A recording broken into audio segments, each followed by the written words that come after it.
to talk about raising family in Krishna conscious children is a very unique topic. But let me introduce him. I know from his profile you all learn a lot about him, but let me share something maybe you all might not have heard of, which I've heard recently. So Prabhu is obviously from Gauranga Eco Village. He's one very important person there to look after all the education side. But a little bit of history about Prabhu. Prabhu actually is a very, very intelligent and smart person. He graduated from IIS in Bangalore, one of the top university in India, India Institute of Science. And when he finished his studies, he went to work for a while, but in the uni, he found Krishna conscious. But he went to work, and there he worked in a company, I think it's called Tata. Tata is very big in India. So Prabhu has been working there, maybe, I don't know how long, maybe 1 or 2 years. And then obviously he was very, very valuable to the company. But then, as an adult, he's no more a child. He can have choices. Just like in Bhagavad Gita, the whole thing about Bhagavad Gita is about choices. So he make a choice. He wants to walk away from the job and become a monk and become a saintly person and not bother about this material world. So his big boss, the CEO of Tata, who don't have time for anybody, came to speak to him, not for 5 minutes, not for 10 minutes, for 2 hours, stop him from going to become a monk. Because he wants him to stay in the company, and not only wants him to stay in the company, he wants to double his salary. So this is like Maya coming, to grab him. At the same time, his mind is thinking of Krishna, I want you. So which way to go?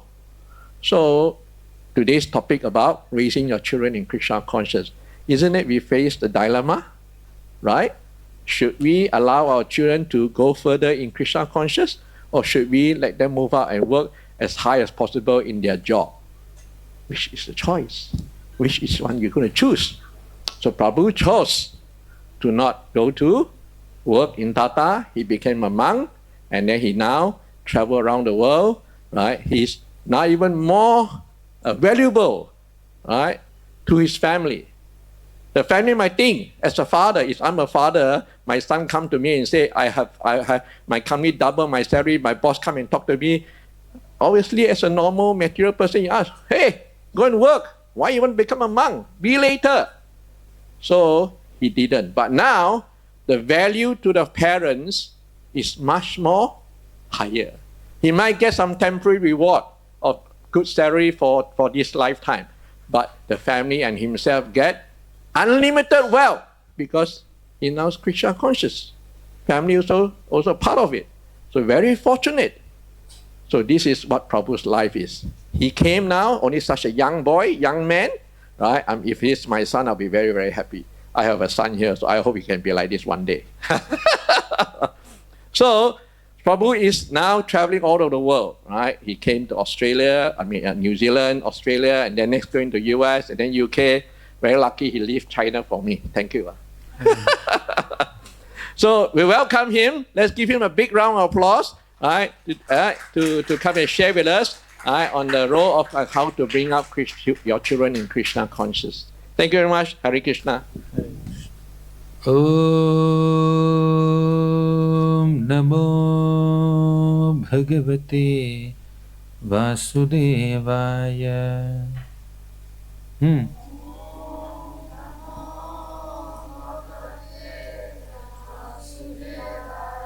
Om Namo Bhagavate Vasudevaya.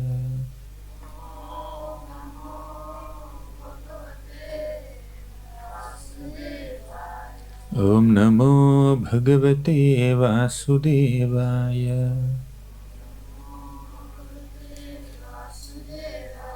Om Ajnanatimirandhasya Jnananjana Shalakaya Chakshuranmilitam Yena Tasmai Shri Gurave Namaha. Nama Om Vishnupadaya Krishna Presthaya Bhutale श्रीमते भक्तिवेदान्तस्वामिन् इति नामिने। नमस्ते सारस्वती देवे गौरवाणी प्रचारिणे निर्विशेषा शून्यवादी पाश्चात्यदेशतारिणे। जय श्री कृष्ण चैतन्य प्रभो नित्यानंद श्री अद्वैत गदाधर श्रीवासादि गौर भक्तवृंद। हरे कृष्ण कृष्ण कृष्ण हरे हरे, हरे Ram Ram Ram Hare Hare. Hare Krishna. This is such a beautiful ambience to discuss Krishna Katha. There is sunlight and there is glowing children right in front. So children, I was asked by your parents, adults, to speak about some values and virtues and morals and principles. So are you okay with it? Or you want stories? Stories.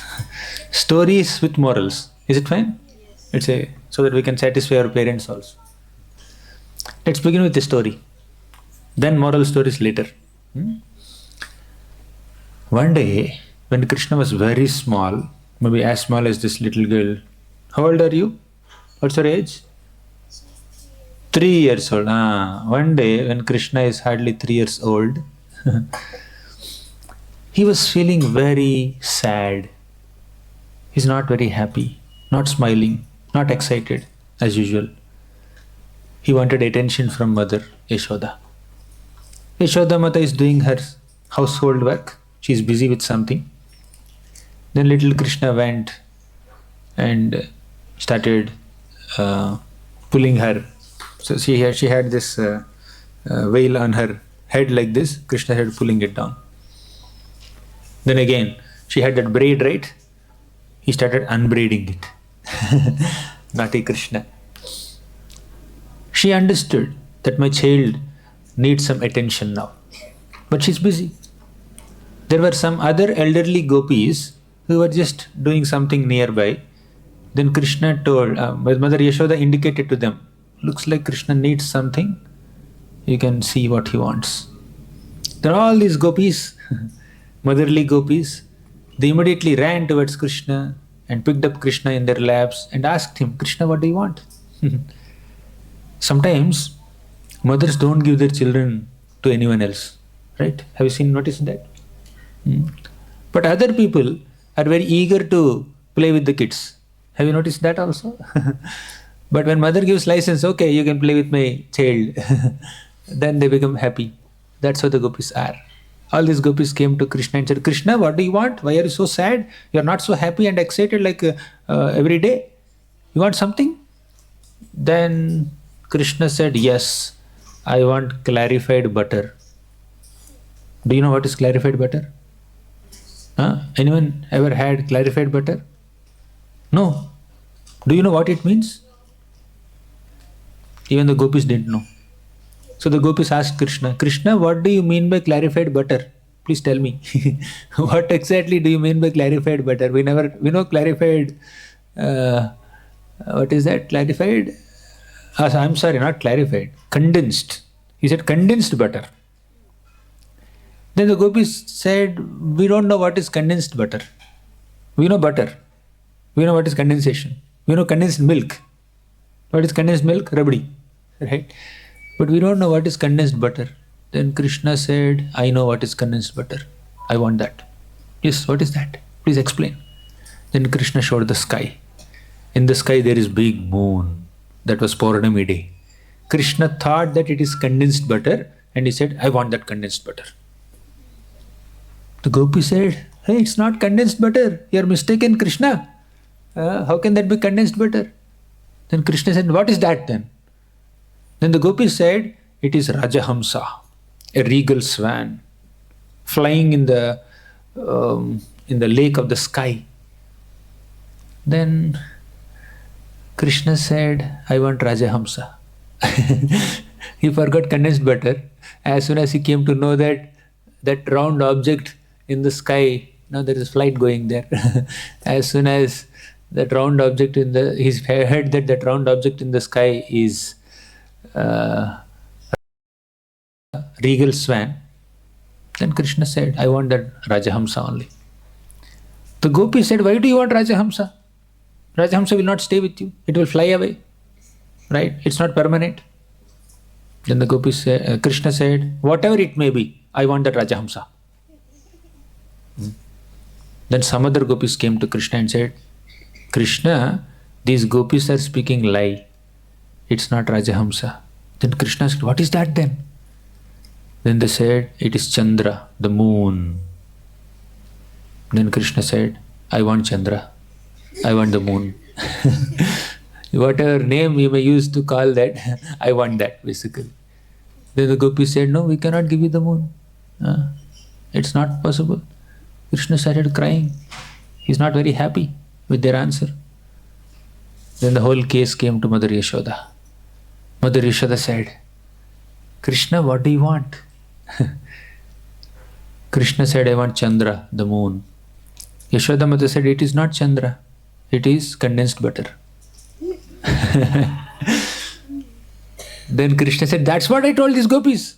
I said it's condensed butter. But these people are saying it is Rajahamsa, it is Chandra, this and that. They are calling this round object with so many names. I said it is condensed butter. So give me condensed butter. Then Yashoda Mata said, I'm sorry, I cannot give you condensed butter. Krishna said, why? Why can't you give me condensed butter? Then Yashoda Mata said, it has poison in it. Can't you see black spots? I can see. That's poison? Oh really? Poison?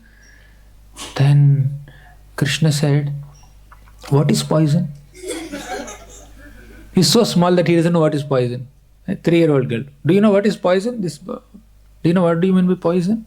What is the poison? She's thinking. So Krishna also did not know what is poison. He said, what is poison? How did poison enter that condensed butter? Then Yashoda Mata said, once there was a big milk ocean. And in this milk ocean, some devatas and the demons came together and started churning this milk ocean, and then condensed butter came out. Then Krishna stopped. Milk ocean? How can there be a milk ocean? How many cows are required to make that milk ocean? So Krishna asked Mother Yashoda, so how many cows have given milk to form a milk ocean? Then Yashoda Mata said, Krishna, please understand, milk ocean is not made of cow's milk. Then Krishna said, Mother Yashoda, you are lying to me. How can there be a milk ocean without cows? There must be so many cows. You don't know? Yashoda Mata said, no, my dear child, that person who has given the cows the ability to produce milk has also created a milk ocean. Right? If he can give the ability to the cows to produce milk, why can't he allow the cows? Why can't he have a milk ocean? Then Krishna asked, who is that person? I want to know who is he. Yashoda Mata said, he's Bhagavan. She did not say, you are that Bhagavan, because she never considered Krishna Bhagavan only. So she said, Bhagavan has done. The Supreme Lord has done it. Okay, then what happened there? Then Yashoda Mata felt very successful. Wow! Krishna stopped asking for the moon.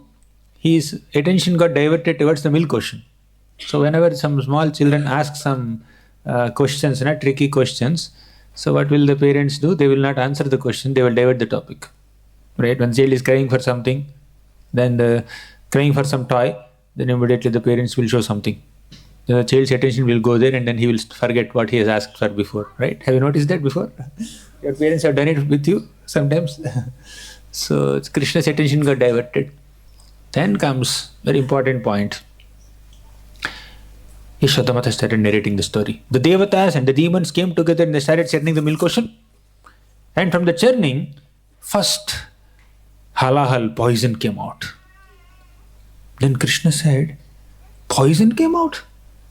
Yashoda Mata, you are lying to me. Again, how can there be poison in milk? Poison is there in the snakes, not in the milk. Then again Yashoda Mata clarified to Krishna. She said that actually Krishna, you are mistaken. Snakes, poison is not there in the snakes originally. Poison is there in the milk originally. When the Devatas and the demons churned the milk ocean, poison came out of it, and that poison started spreading all over the universe. Then all the Devatas went and offered prayers to Lord Shiva, and then Shiva came and drank all the poison. He just made his cupped hands and took all the poison in his cupped hands, and he started drinking that poison. And when he was drinking that poison, some drops of poison fell down, and the snakes and scorpions came and drank that poison. That's how they became poisonous. Please understand, milk ocean is the source of poison, not the snakes and scorpions. Because the snakes and scorpions have taken the Mahaprasad poison of Lord Shiva, they became poisonous. Then Krishna never heard all these stories. Did you hear all these stories before? No, he read. How did you know this story? You don't know, how do you know? Okay, fine. Somehow you came to know.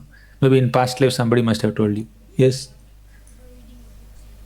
Oh, you read in the book. Okay. So basically, Yashodamata diverted the topic. Then Krishna said, well, then what happened? After poison came out of this milk ocean, later moon also came. And somehow some poison entered the moon also. And that is the moon. Actually, Yashodamata did not say moon. She said, when the Devatas and the demons were churning the milk ocean, first poison came out, and after that, some condensed butter came out.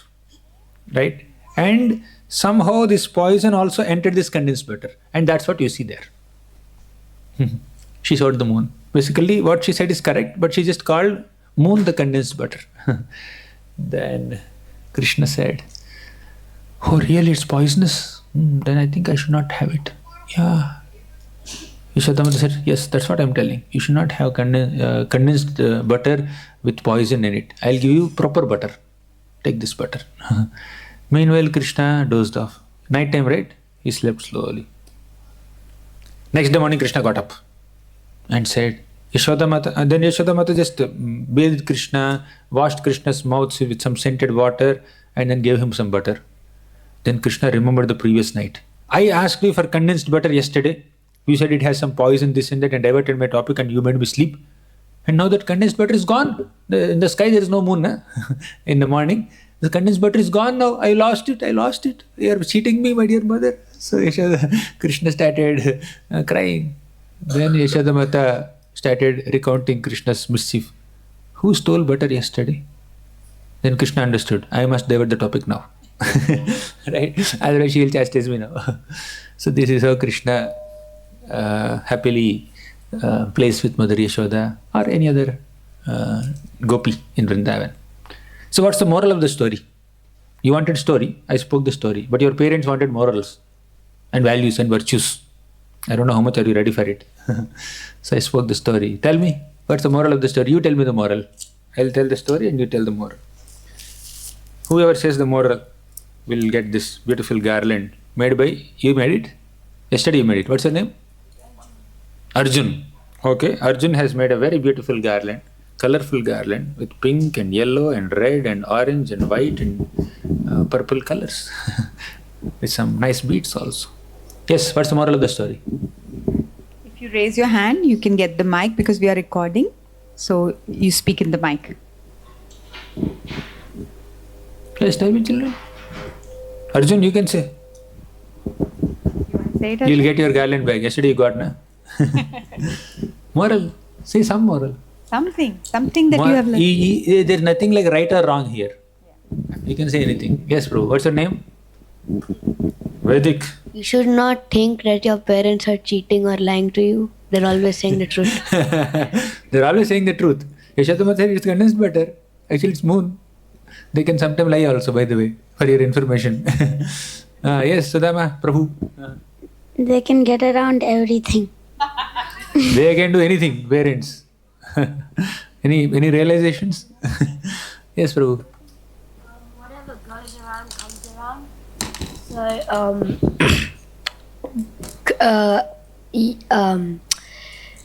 Krishna was wanted condensed butter and stuff, and then his greed made it like his mother changed the topic. Oh my God, his greed.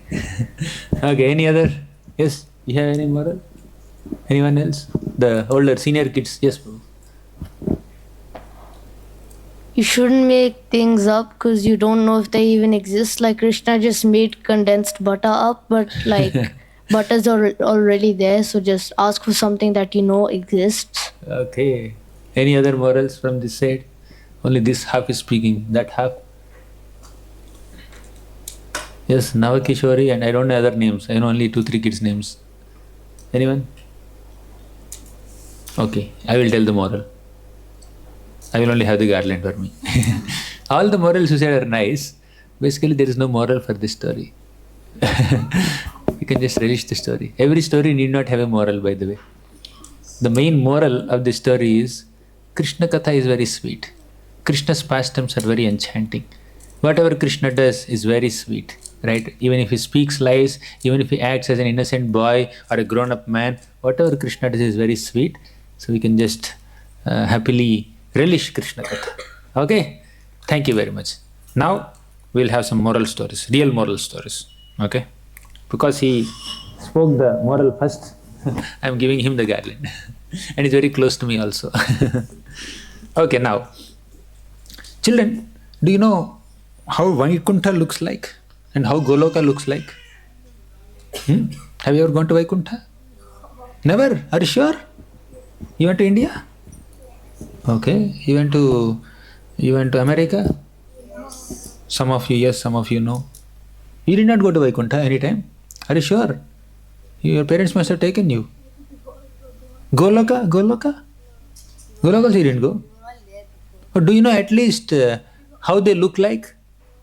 Yes, Prabhu. Correct. You can't book a flight there. Very good. Good answers. Yes.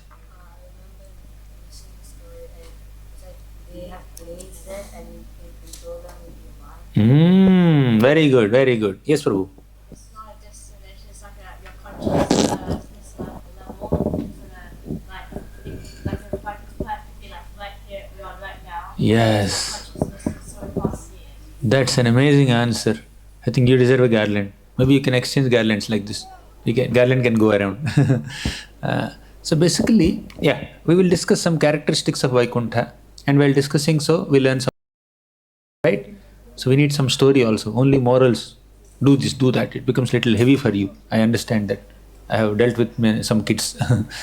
So, Vaikuntha is a place which is filled with happiness. Our bodies are made of flesh, blood, bones, nerves, hairs, etc., right? But the bodies in Vaikuntha are not made of all these material elements. They are made of pure bliss. Pure bliss. How can there be body made of bliss? That is spiritual body, right? So they have very blissful forms. And as he said, in Vaikuntha there are some personal airplanes, right? So in Vaikuntha there are very beautiful airplanes, golden airplanes, bedecked with some precious gems. And these Vaikuntha airplanes just fly in the sky without any pilot, without any air hostesses, without any, seat belts, without any oxygen masks falling from top. So they fly at the will of the devotees who are riding them. Very happy, very, very happy. And in Vaikuntha, there are so many trees. And the trees are filled with, trees are called kalpavrikshas, desire trees. Means, in this material world, when you go to a tree, mango tree, and ask for a mango, you'll get a mango. You have to go and pluck, of course. And if you go to a pomegranate tree, you'll get a pomegranate. You go to papaya tree, you'll get a papaya. But in spiritual world, you go to any random tree and ask for anything, the tree will give you. They're called kalpavrikshas. Right? I will ask you, children, there is a quiz at the end. Right? So I will ask you the characteristics of Vaikuntha. I'm revealing the question paper before the exam. So they are called desire trees. Whatever you want, they will give you. What's your desire? If you go to a kalpavruksha, if you find a tree which can fulfill any of your desires, what will you ask for? Tell me. Yes, Arjun. Huh?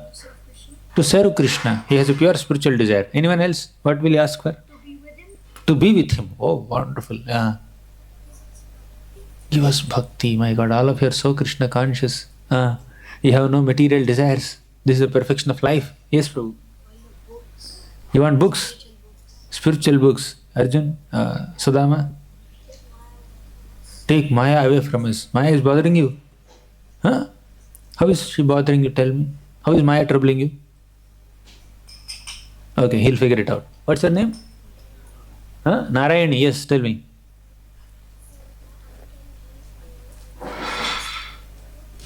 Oh, you want to read so many books of Krishna. Very good, you have all these beautiful desires, wonderful desires.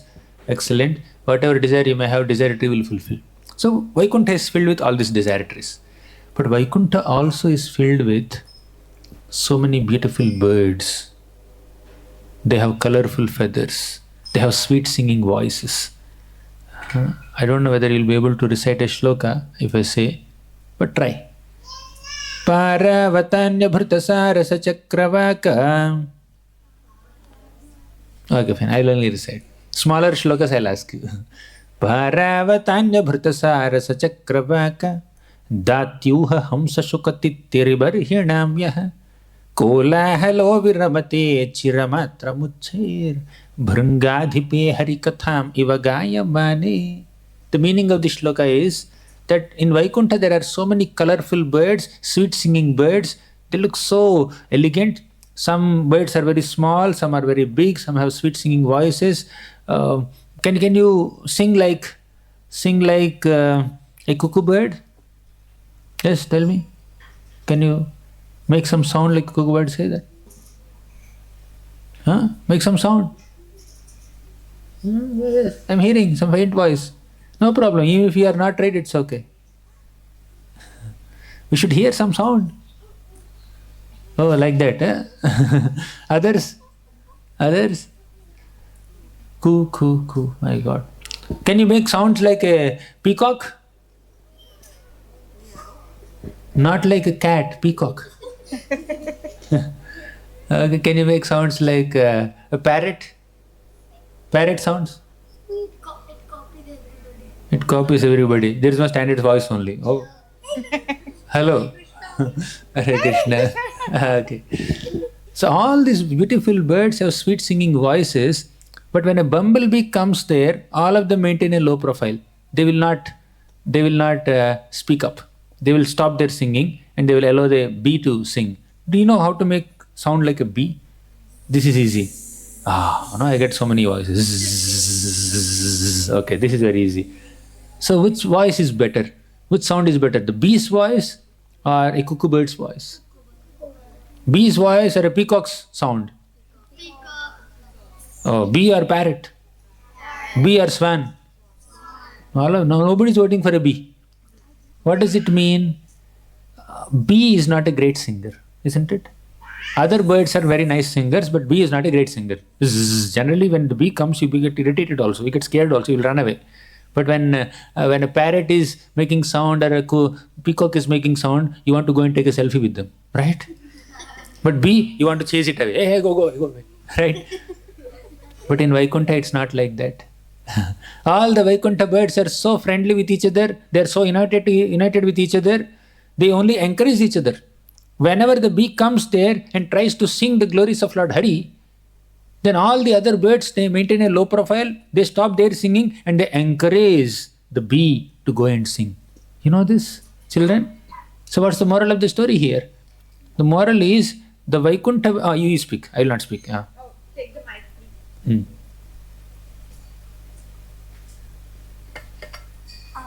They're letting everybody say Hari's name. Correct. Anything else? Any other morals? Yes, this girl.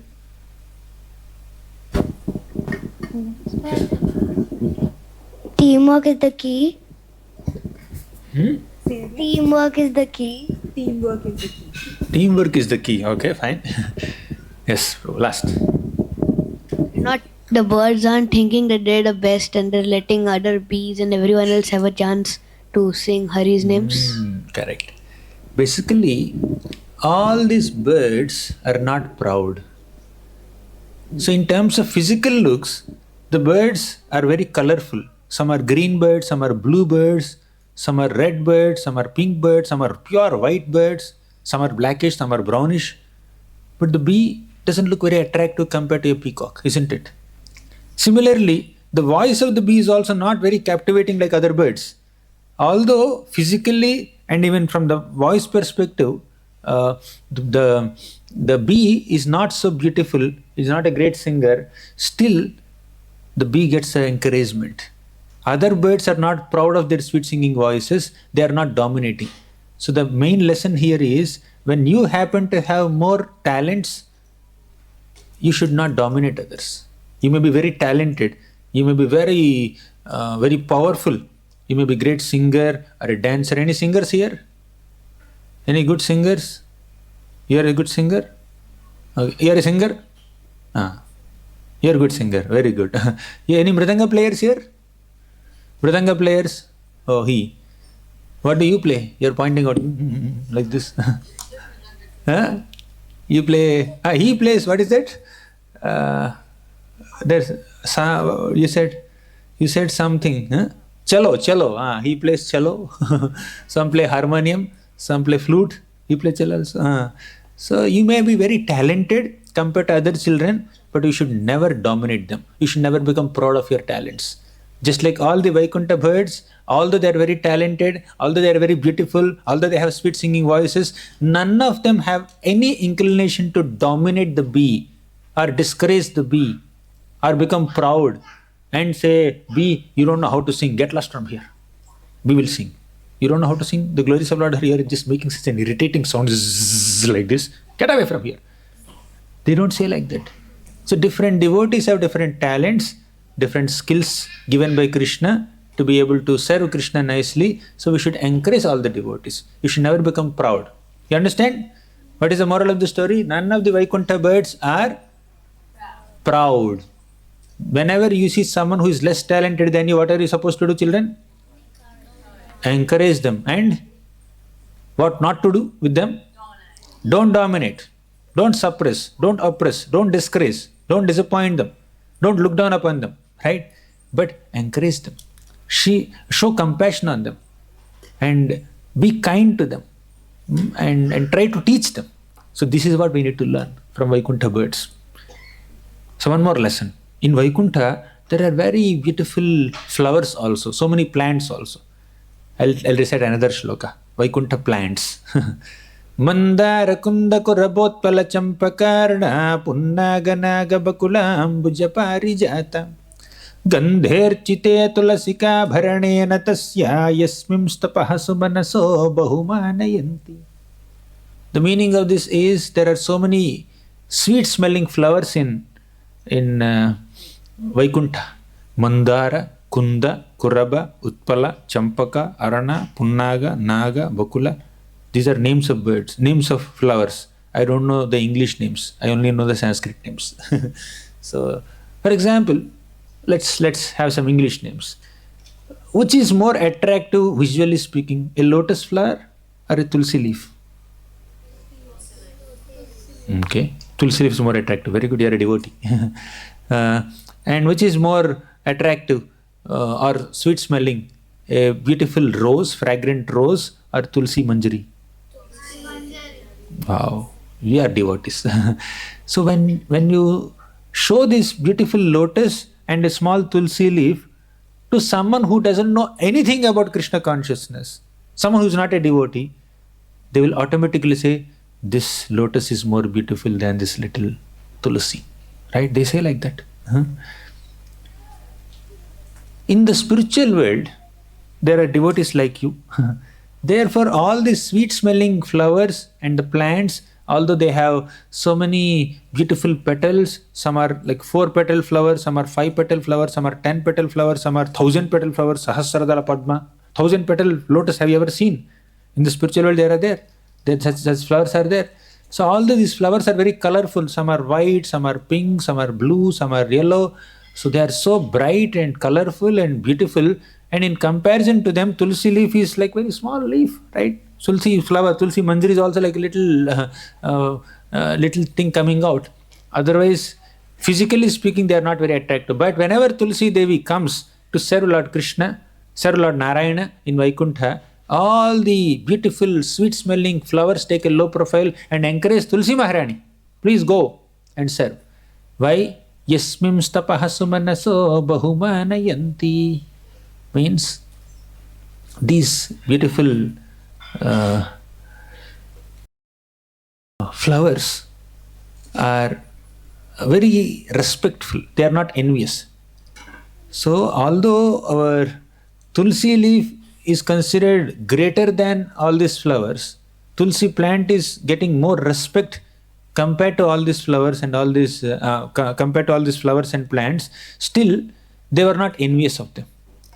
When somebody is doing better than you, you should not be envious, right? So none of the plants in Vaikuntha are envious of Tulsi Maharani. They were not envying her superior position. That is the power of Vaikuntha consciousness. So earlier, what lesson did we learn from the birds of Vaikuntha? If someone is less talented than you, don't hate them. Don't suppress them. Don't be proud because you are more talented. From the plants of Vaikuntha, what are we learning? If someone else is better than you, don't envy them. Don't be jealous. Right? You understood? So this envy and pride, they kill our bhakti as such. They kill our relationships. Whenever we are envious of somebody who is better than us, we spoil relationship with them. Whenever we are proud of our talents and look down upon other people, again we spoil relationships. So what should you do when you meet somebody who is less talented than you? Yes?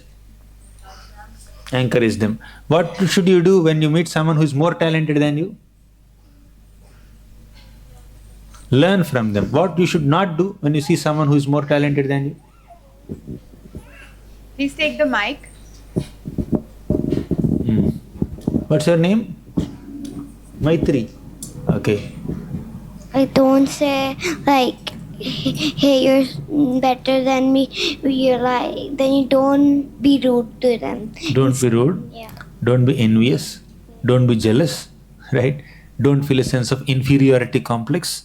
So whenever you see someone who is better than you, you may feel inferiority complex and envy and jealousy.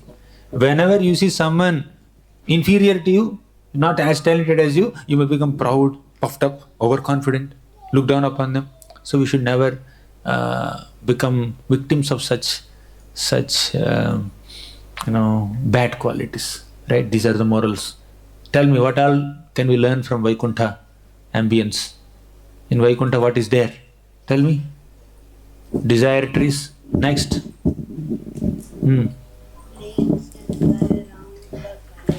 Oh, planes that fly around without pilots. No suffering. No suffering. There are bananas, but there's no suffering. Beautiful birds. Beautiful birds and non-envious birds. Yes, Prabhu.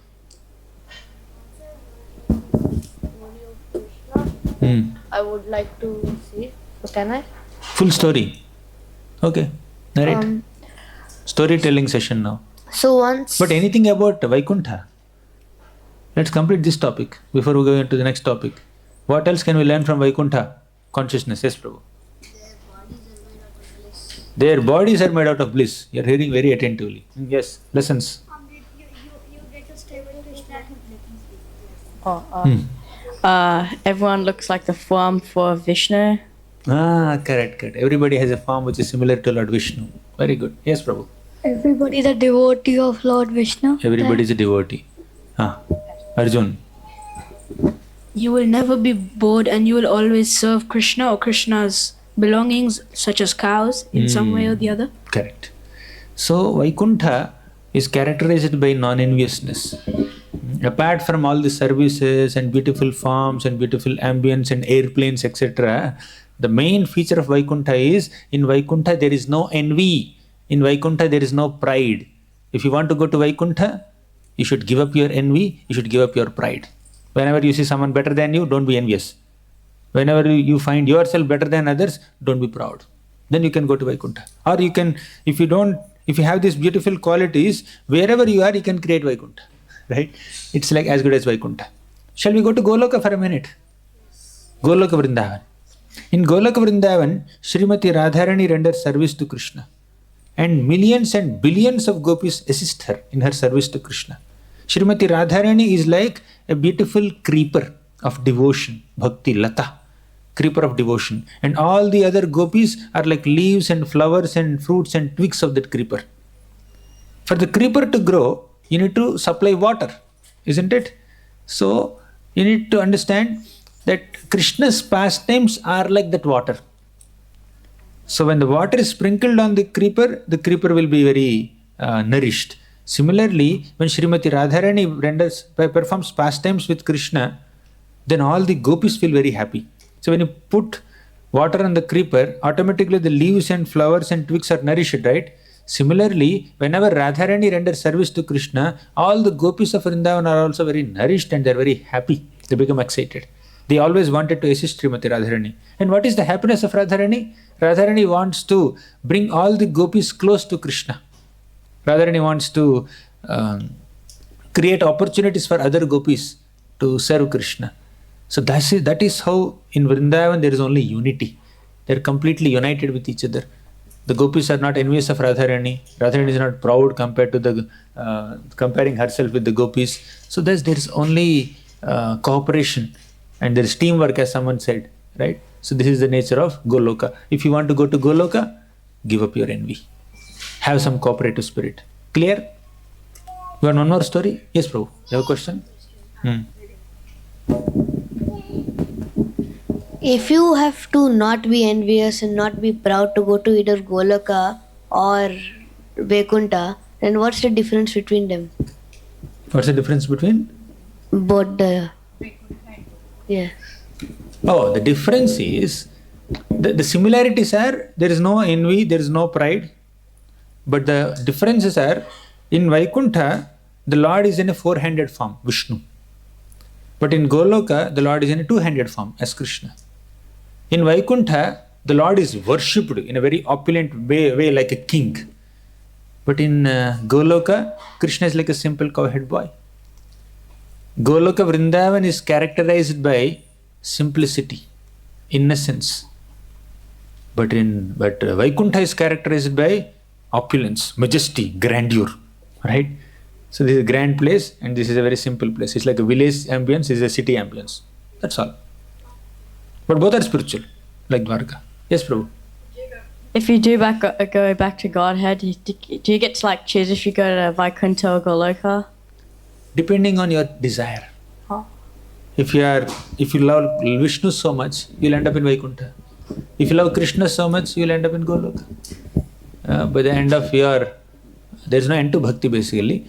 As you're growing in bhakti, you will develop some kind of inclination towards Krishna or Vishnu. Accordingly, you will go. Your destination depends on your consciousness, your preference, your choices. Krishna always respects your choice. What do you like, Vaikuntha or Goloka?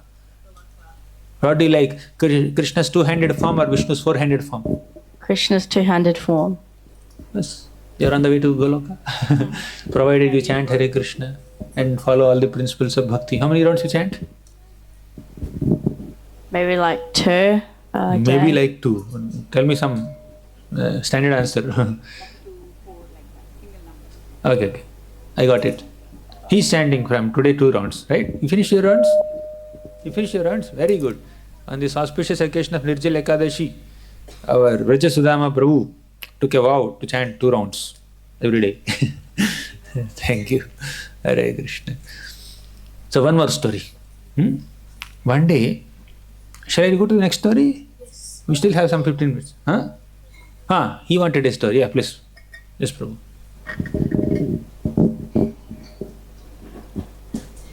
I heard this in Bhagavad Katha. So once Krishna's friends asked Krishna to show them what Vaikuntha looked like, and Krishna was like, "Your Vrindavan's way better than correct." that." And then his friends were like, "No, please let us go." And then Krishna said, "Close your eyes." And then the friends reached Vaikuntha, and then Krishna was, instead of being their friend in Vaikuntha, he was on the throne being a king. And I heard that you had to dance. You couldn't just walk. You had to dance as you walked. And if you wanted to say something, you had to like sing as you said something. And then that's why. Katha, Ganam, Natyam, Gamanam, Abhyamshi, Priya Sakhi. Yes, wonderful, Prabhu. You heard from the right source. And then right Krishna's friend said that we'd rather be in Vrindavan. Correct. Very good. So let's go to another story. Simple story. Once in the South India, in a holy place called Sri Rangam, there was a nice devotee called Parashara Bhatt. Have you gone to South India anytime? Tamil Nadu? No one here. You went? Okay, you went? Okay. South India, Sri Rangam you went? Tirupati you went? Okay, fine. No problem. So in a very nice holy place called Sri Rangam, where Lord Ranganath is worshipped. Ranganath is like Vishnu form who is sleeping on the snake bed. So there is a great devotee called Parashara Bhatt. And this Parashara Bhatt had a disciple, very intelligent disciple. One day this intelligent disciple of Parashara Bhatt went to his father, went to his guru and asked, I want to know the qualities of a great devotee. I wish to know the quality or characteristics of a wise person. When he asked him this question, Parashar Bhatt said, actually I don't know the answer. When you don't know the answer, you say, I don't know. I don't know the answer because I myself am not a very great devotee. He is actually a devotee, but out of his humility, he said, I am not a great devotee. So, but I know someone who can answer your question. In the Tirupati, there is a great devotee called Anantacharya. This Anantacharya worships the Lord with beautiful fragrant flowers. He personally takes care of the garden and tulsi leaves. So, he can answer your question. You please go to him. Then this boy, the student, traveled from Sri Rangam all the way to Tirupati just to meet Anantacharya and ask his question. Just to get an answer to your one question, will you travel so long? But he did it. He can travel. So he went to Anantacharya and asked, I want to know from you what are the qualities of a great devotee. Then Anantacharya said, okay, I will answer your question, but there is some service there, can you go and do it? So this boy went and did it. And he did not get the answer. Anantacharya said, do that service, do this service, do that service, do this service. So many services. Anantacharya. So he has been doing that. So days are passing, weeks are passing, months are passing, like that 6 months passed. He did not get answer. He is only getting service. Will you still wait? Generally, you will not wait. But he waited. So please observe the qualities of this boy, this student. You need to identify, observe the good qualities and then respond back later. So this boy waited for a long time, for 6 months. And after 6 months, there is a big festival in Tirupati. So many hundreds and hundreds of Vaishnavas came for that festival. And there is prasadam distribution. And this disciple of Parashar Bhatt, he also went and sat there for prasadam. He was about to eat prasadam. Then Anantacharya came there. He said, you should not eat prasadam now. You get up and serve the devotees. And after, in the second round, you can eat. How will you feel? You are hungry, you are about to eat. Someone is saying, you eat later. First you should serve. Will you feel happy? Huh? How many of you would like to serve prasadam when you are hungry? Huh? Very good. 1, 2, 3, 4, 5, 6, 7. This afternoon you can try.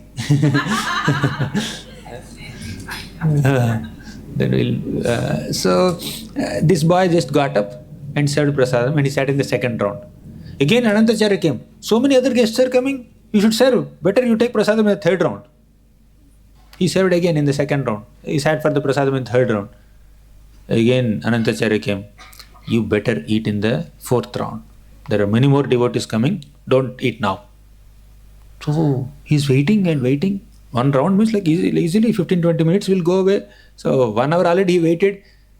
Somehow he was serving prasadam to all the devotees and he was the last person to take prasadam that day.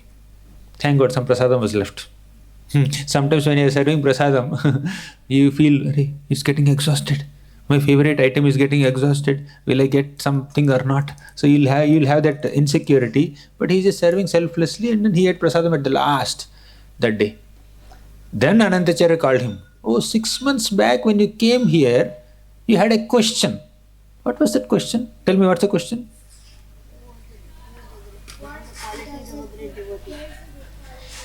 What are the qualities of a great devotee? Wonderful. She is hearing very attentively. She is not getting distracted at all. So, what are the qualities of a great devotee? Then he started answering the question. A great devotee is like a crane, not the machine crane, bird crane. Right? A great devotee is like the crane, like hen, and like salt, and like you. That's all he said. What did he say? A great devotee is like a crane, hen, salt, and like you. He gave the answer. Did you understand the answer? The boy also did not understand the answer. So he understood. He's intelligent. But that student, that disciple of Parasharbhat did not understand the answer. He just left that place. Basically, he got the answer. Anantacharya said, "Okay, you can go back now." Then he went all the way to Srirangam and met Parasharbhat. And Parasharbhat has been waiting for this boy to come back. 6 months back you went to Tirupati to ask one simple question to Anantacharya. Did you get your answer or not? The boy said, "Yes, I got an answer." "Oh, that's wonderful. I'm very eager to know the answer." But this boy said, "I don't know. I didn't understand the answer only." "First tell me the answer." He said, "A great devotee is like a crane, like a hen, like salt, and like me." That's what he told me. Then Parasharbhat said, "This is perfect answer. The entire essence of all the scriptures related to Vaishnava character, Vaishnava qualities is there in this answer. Wonderful answer. You got what a wonderful answer. I never understood the answer. Please tell me. Oh, tell me give me some explanation." Then he started speaking. A pure devotee is like a crane. You know crane? Anyone has seen a bird called crane anytime? You have seen? How does it look like? Very elegant. What's the color? White. It's a long beak, right? So, a crane sits in water or stands in water on one leg and carefully meditates for a long time. One day I was in Columbus. The place where I was staying, right in front of that place, there is a beautiful pond. And there were cranes also and the fishes also in the pond. I was just chanting japa and I somehow noticed that crane. Of course, while japa, you need to better close your eyes. But somehow that day, for a moment, my eyes were open, I'm confessing. So I saw this crane. So this crane is standing there and very slowly moving. Very slowly. Slowly means like the movement is like 1 millimeter ahead, like this. So like that he just moved very silently without making any noise or without agitating the water so much. And when it came to a spot, so far the movement of the crane was very, very slow. Suddenly the movement of the crane became super swift and this crane immediately put her beak inside the water and then caught a fish like this. A big fish, right? So that is the focus. That's the concentration of the crane. I'm not saying you all should become like crane in terms of catching fish, but the lesson here is you should have concentration. So if the crane doesn't concentrate, it will not get its food. For us, food is fruits and rice, dal, chapati, sabji. That's our fruit. Of course, not on Ekadashi. Ekadashi have some food, but cranes can eat these fishes. So crane has great concentration, and on top of it, crane has another quality. So crane will stand inside water and it will allow all the small fishes to pass by. And whenever the crane sees a very big fish, immediately the crane will catch that big fish. What is the lesson here? A devotee also, you want to say something? Yes. What's her name, Prabhu? Narayan. Narayana. You are Narayana and she is Narayani. Yes. Yes, please. Patience. Patience. It lets all the little fish that wouldn't feed it that much go by. So patience is one quality we can learn from crane. Concentration another quality we can learn from crane. One more quality, any other quality? Based on what we described? Yes. The storyteller. Yes. Concentration, I already said it. Concentration and patience. Next. Be sharp in everything you do. Be sharp in whatever you do. Very good. Sharpness. Speak, Sudama. Determination. Determination, very good. That little girl. Yes. You can speak loudly. We can hear. You want to say something? She's looking for mic. Yeah. Otherwise she will not speak. Yes. Professional speaker, Prabhu. Yes. You can hold the mic, we understand. Because she should speak also now. Okay, till she speaks, I will say something. Okay. A crane is allowing small fishes to pass by and catching only big fish. Similarly, a devotee also should not focus on useless topics. He should allow small, useless, unnecessary topics to pass by and focus on something spiritual. Focus on big topics means good topics, right? So we hear a lot of gossip. At schools also, other kids may not speak about Krishna always. We are speaking about Krishna here, but you may not come in contact with your classmates who may be speaking Krishna Katha or some worthwhile things. So a devotee should prioritize hearing good topics, worthy topics, topics based on values, virtues, principles, morals, goodness, kindness, compassion, gratitude, satisfaction, tolerance, humility. So these are the topics that we should take interest in. Krishna Katha, stories of Lord Ramachandra, stories of scriptures. So we need to catch the right topics, and we should ignore all the gossip and mundane, materialistic, useless topics that are completely unworthy. That's how we need to. That's a lesson we can learn from crane, right? So what is the other comparison he has given? A pure devotee is like a crane, and next, hen. Have you seen a hen here anytime? Do you know the qualities of hen? Indian villages have some hens following by so many chicks, small chicks. So you know what they do? These hens go near garbage, and with their legs or claws, just removes all the garbage and dirt there and finds small grains. And this hen picks up small grains and feeds her chicks also. The lesson here is very important lesson. Even though we encounter so many bad things in our world, even though we see so many people who have so much bad in their activities or in their words, we should be essence seekers. We should focus on good things, right? Just like hen goes to garbage but picks up grains. Similarly, we should also pick up only good things in the world. In this world, there is so much garbage, so many unnecessary topics. If you go on YouTube, you'll find so many unnecessary things, right? If you are walking on the road, you will see so many unnecessary visuals. But we should be we should be seeking only essence, and we should never focus on nonsense, right? So hen is teaching us the art of finding good even in bad. For example, a person is there, he has some bad habits or bad qualities, he speaks bad words, but there must be something good, right, in them. No, everybody is a child of God. In that sense, everybody has some good qualities. We need to focus on the good qualities and not on the bad qualities, right? We should learn the art of seeking good from hen. Understood? Third comparison, salt. Okay. Why is Vaishnava like a salt? Like I already explained two things, crane and hen. You tell me, why is the Vaishnava compared to salt? Pure devotee compared to salt is.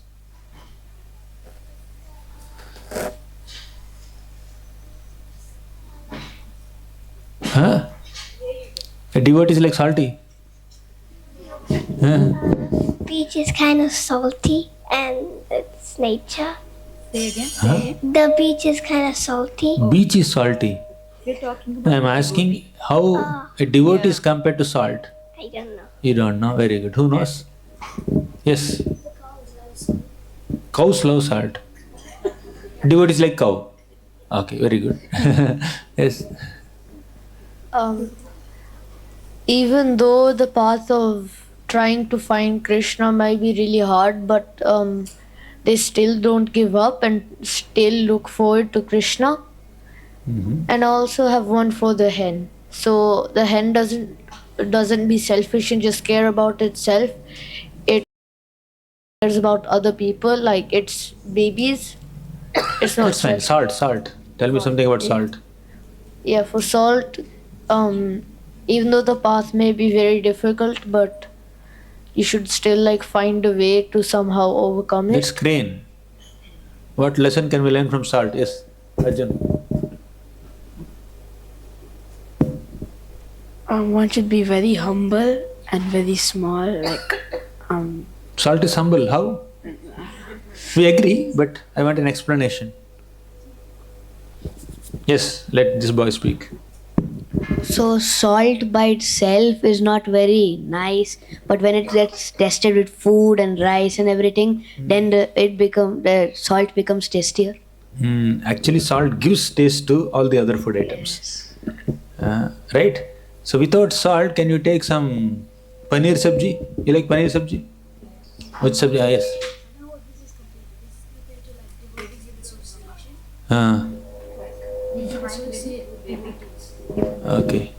Okay, great. So basically, salt gives taste to all the food items that we eat. Of course, some sweets are there, they are made with sugar or some other honey, etc. But in all general sabjis that we eat, there is salt. And also, have you ever seen salt in a paneer sabji? Have you seen paneer in paneer sabji? Yesterday in the Jagannath festival, they fed paneer sabji. You are seeing some nice cubes, paneer cubes, 1 centimeter or 1 inch cubes. But you don't see salt. But is there salt in that sabji? Yes. It exists, but it's not visible. Similarly, a devotee also does so much service in the background, but the devotee does not have any eagerness to get recognized. There's no devotee does not want praise. Devotee does not want claps. Devotee does not want recognition. Right? Devotee selflessly serves. Salt is selfless. Salt melts completely. Salt kind of loses its existence to give taste to others. Similarly, a devotee also is completely selfless and sacrifices so many things.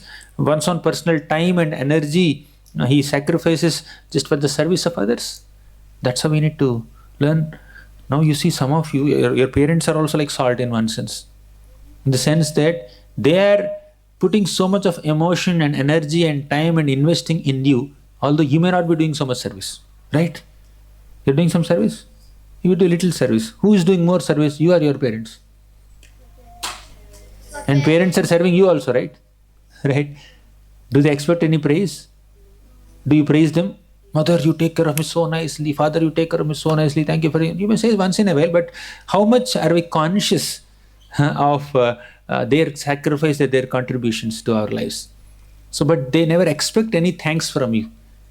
They never expect that you go and acknowledge them or praise them and take a mic and say, my father is like this, my mother is like this. They don't expect that. They selflessly serve. So, in short, just as salt is invisible in a preparation, similarly, a devotee also does so much service but becomes invisible. Doesn't want any recognition or name, fame, prestige, adoration, claps, fanfare. He doesn't want. Just focus on service. Right? Similarly, a devotee also should serve, but not expecting any recognition, but just serving for that matter. Right? So, last comparison. Like you, means the disciple. So why Vaishnava is compared to that disciple? What qualities did this boy have? Yes. That Prabhu. Prabhu that he went to ask made him wait a very long time, and so he grew those personalities of being humble and patience and Humble, patient. Even though he was asked to serve prasadam when he was hungry, but still he extended himself. So much patience. Respect. Yes. He also had so much determination and To know the answer. yes, because if since he had 6 months, if the what's his name Anantacharya. Anantacharya, he could have just when he said do this, do that, he could have just left. But instead, he did all that until his question got answered. Determination. Determination, patience, tolerance. Yes, Narayani. And the boy was keep trying until he got his answer. Yes, keep trying. Don't give up. Very good. Next, what other qualities the boy has exhibited? That Prabhu. He was really hungry, but when Anantacharya ji told him to like wait and wait, he didn't complain. He was like, okay, I'll do it. Yes, very respectful. Yes. Last lesson. So this second half is doing Maunavrat and Nirjala Ekadashi day. They are all doing Maunavrat, I think, this half. Only this half is speaking. Hello. Okay, fine. Like normal people won't wait and they will just go away and they won't like Correct. wait for 6 months, and that's a long time. Yes. But Generally, when you ask a question, you expect an answer. If they're not giving answer, you will not wait. You'll just move ahead, right? Or you will think that they don't know the answer, or they don't want to give me the answer, or they don't like me. Why should I be around? I'll ask somebody else. But we waited for 6 months very respectfully. He also had obedience. Obedience, very good. Submissiveness, excellent. Anything else from this side? Okay, thank you very much. So these are the qualities of good devotees. So what did we learn? Yes, Meera Kishori, you're raising hand. You want to say something? Yeah. Speak. You want mic?